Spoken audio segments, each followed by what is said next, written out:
నమస్తే అండి. ఇవాళ మనం వినబోయే కథ ఈ చేయి వదలవద్దు. రచించిన వారు కావి గారు. ఉదయం లేస్తూనే అమ్మ లోపలి నుంచి పిలిచింది. ఒరే, బాలుకి ఒళ్ళు కాలే జ్వరం వస్తుంది, కాస్త వాడి సంగతి చూడు అని. చూశాడు మనోహర్. కాస్త ఎక్కువగానే ఉన్నట్టుంది, కాని అంత ప్రమాదకరంగా ఏమీ అనిపించలేదు వాడి పరిస్థితి. 4 సంవత్సరాల బాలు మగతగా పడుకొని ఉన్నాడు. తల్లి సోమమ్మ వేగంగా ఏ పని చేయలేదు. ఏదో పడుతూ లేస్తూ వంట చేస్తుంది.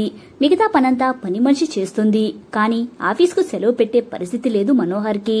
ఈ రోజు ఎలాగైనా ప్రాజెక్ట్ పూర్తి చేసి మేనేజర్ దగ్గర తన గొప్పతనాన్ని నిరూపించుకోవడానికి వచ్చిన మంచి అవకాశం ఇది. ఇదే టాస్క్ చేయలేక తన కొలీగ్స్ చాలా మంది చేతులెత్తేస్తే తన మీద నమ్మకంతో తనకు ఇచ్చాడు మేనేజర్. కాబట్టి వెళ్లాల్సిందే. ఈలోగా ఫోన్ మోగింది. హలో, మనోహర్ గారా? అవును, చెప్పండి. నేను రాజేష్, స్వర్ణ ఇన్సూరెన్స్ కంపెనీ నుంచి మాట్లాడుతున్నాను. చెప్పండి. మీ భార్య సుగుణ గారు కదా? అవును, తన ఇన్సూరెన్స్ డబ్బు కోసం నిన్న వచ్చాను ఆఫీస్కి. అవునండి, కానీ ఆమె చేసిన ఇన్సూరెన్స్ పాలసీ ఒరిజినల్ డాక్యుమెంట్స్ మీరు ఇవ్వలేదు. అది ఇస్తే మీకు 2 రోజుల్లో డబ్బు అందుతుంది. సరే, నేను 2 రోజుల్లో డాక్యుమెంట్స్ పట్టుకు వస్తాను.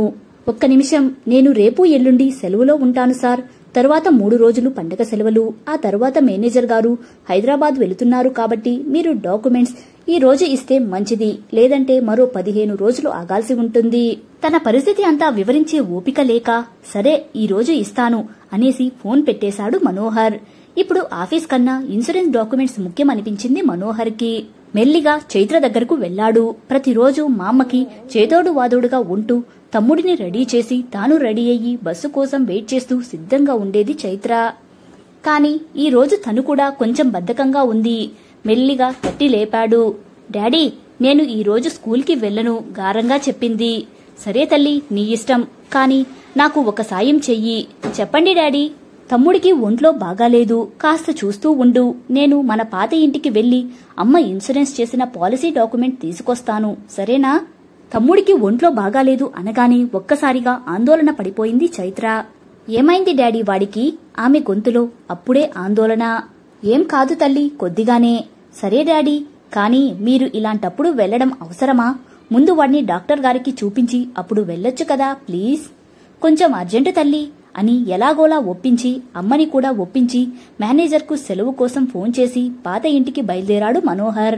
భార్య సీత 2 నెలల క్రితం హఠాత్తుగా విషజ్వరం సోకి మరణించింది. కొన్ని రోజుల పాటు ఆ ఇల్లు వదిలిపెట్టి ఇంకో ఇంట్లోకి వచ్చేశారు. కాని పాత ఇంటి ఓనరు ఆ ఇంటిని ఎవరికి అద్దెకు ఇవ్వకపోవడంతో కొన్ని పెట్టెలు బీరువాలు అక్కడే ఉంచేశారు. ఇప్పుడు ఎన్ని వెతకాలో ఏమిటో అనుకున్నాడు మనోహర్. అరగంట ప్రయాణం తర్వాత పాత ఇంటికి చేరుకున్నాడు. ఇంట్లోకి అడుగు పెడుతూనే దిగాలుగా అయిపోయింది మనోహర్ మనసు. ఏదో తెలియని బాధ గుండెల నిండా నిండిపోయింది. తనని సీత పిలుస్తున్నట్లు మాట్లాడుతున్నట్టు ఏవేవో ఊహలు. ఇల్లంతా ఒక్కప్పటి శోభను సంతోషాన్ని కోల్పోయింది. అచ్చం తనలాగే. డ్రెస్సింగ్ టేబుల్ మీద తమ ఫోటో, తానిచ్చిన గోల్డ్ చైన్ చూపిస్తూ సీత నవ్వుతున్న ఫోటో. వెళ్లేప్పుడు ఇవి కూడా తీసుకెళ్లాలి అనుకున్నాడు. ఈలోగా మళ్లీ ఫోన్ మోగింది. డాడీ, నేను. తమ్ముడికి మా అమ్మ మందు వేసింది, కాని ఇంకా తగ్గలేదు. మీరు త్వరగా రండి. చైత్ర కంగారుకి కాస్త ఇబ్బంది పడినా తమాయించుకున్నాడు మనోహర్. వచ్చేస్తున్నా, సరిగ్గా గంటలో అక్కడ ఉంటా అని ఫోన్ పెట్టేశాడు. భార్య బట్టల బీరువా, అల్మారా అన్నీ వెతికాడు, దొరకలేదు. ఎక్కడ పెట్టి ఉంటుందో గుర్తు రావట్లేదు. ఇంతలో బీరువాలో ఇంకో అర తీశాడు. అందులో అన్ని పాత డైరీలు ఉన్నాయి. ఒకవేళ ఏదైనా డైరీలో మడత పెట్టి పెట్టిందేమో అనే సందేహం వచ్చింది. సీతకి డైరీ రాసే అలవాటు ఉంది. దాదాపు ఏ రోజు తాను డైరీ రాయటం మానలేదు. అవును, ఆఖరి రోజుల్లో కూడా తాను డైరీ రాసే ఉంటుందా? ఏం రాసి ఉంటుంది? చదవాలనిపించింది. వెంటనే ఆ సంవత్సరం డైరీ తీశాడు. ఈలోగా మళ్లీ ఫోన్. ప్లీజ్ చైత్ర, ఒక్క అరగంటలో అక్కడ ఉంటాను అని చెప్పి ఫోన్ పెట్టేశాడు. సీత చనిపోయింది జూలై 22 సాయంత్రం. 2 రోజుల ముందు అంతా హాస్పిటల్లోనే ఉంది కాబట్టి డైరీ రాయలేదు. ఆఖరి పేజీ జూలై 19 రాత్రి రాసి ఉంది. ఈ రోజు అసలు ఏమీ బాగాలేదు. పొద్దున లేస్తూనే చలి జ్వరం అనిపించింది. నీరసంగా కూడా ఉంది. ఎలాగోలా లేచి పిల్లల్ని రెడీ చేశాను. ఈయనకు చెప్పి హాస్పిటల్కి వెళ్దాం అనుకున్నాను. కాని ఈయన ఎప్పటిలాగే చాలా బిజీ. ఉదయం నుంచి నా ముఖమే చూడలేదు. లేచింది మొదలు ఉరుకులు పరుగులు. నేను కూడా ఇబ్బంది పెట్టాలనుకోలేదు. ఆఫీస్కి వెళ్లిపోయారు. ఇంకా రానేలేదు. నాకైతే జ్వరం ఎక్కువగానే ఉంది. ఎంత రాత్రైనా ఈరోజు హాస్పిటల్కి వెళ్లి చూపించుకోవాల్సిందే. Good night.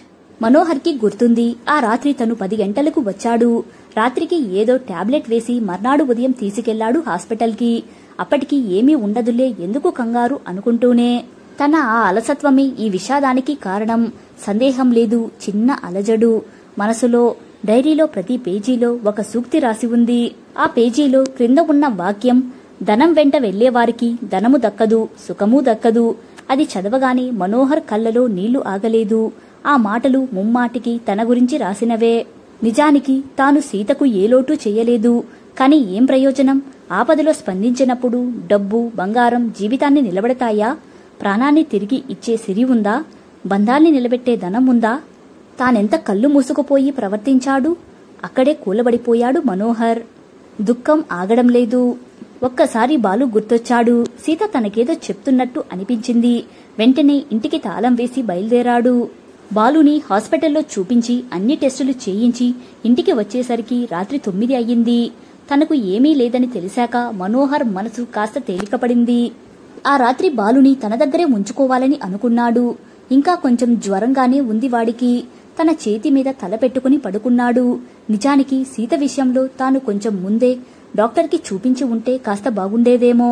తన ఈగో, తన ధనదాహం ఇవే తనని తప్పుదారి పట్టించాయి. ముమ్మాటికి ఇది నిజం. తన కళ్ళలో నీళ్లు బాలు చూడకూడదు అనుకున్నాడు. రాత్రి 10 అయింది. మళ్లీ ఫోన్ మోగింది.